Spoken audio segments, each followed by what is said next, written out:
என் பிரபு. அவ ஸ்டெப் ஸ்டோன்ஸ்ல இருந்து திரும்ப வந்ததே அதிசயம். அரிதா இருந்தாலும் இது முடிஞ்சது.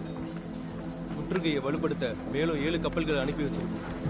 புல்லட் ரொம்ப பெருசா இருக்கு. எண்களை நம்பி அங்க போக முடியாது. அந்த நீரை மூடுறது ரொம்ப கஷ்டம்தான்.